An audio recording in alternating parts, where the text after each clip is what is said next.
છાવી રહ્યું છે। તમારું સ્ટેન્ડ આ કુખ્યાત આરોપીઓને પ્રોત્સાહન આપી રહ્યું છે એવું સ્પષ્ટ દેખાઈ આવે છે।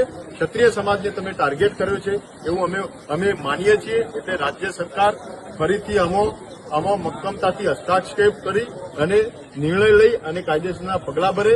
એ સિવાય સોશિયલ મીડિયામાં કેટલાક અસામાજિક તત્વો દ્વારા આખા સમાજની વાત નહીં કરી પણ કેટલાક અસામાજિક તત્વો જે ક્ષત્રિય સમાજના સન્માન અને સ્વાભિમાન ઉપર પ્રશ્નાર્થો થાય, ક્ષત્રિય સમાજની લાગણીઓ દુભાય એવી અશ્લીલ ભાષામાં કોમેન્ટો કરી રહ્યા છે।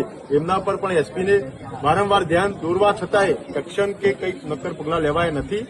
એસપીશ્રીને કહીએ કુંડલીમાં ગોળ ભાગ્યા વગર તમારી હવે હદ થાય છે। તમે જે આરોપીઓને છાવરવાની જે નીતિ અને ફોર્મ્યુલા પાટણમાં જે અપનાવી છે એનાથી ક્ષત્રિય સમાજ ત્રાહિમામ પોકારી ગયો છે।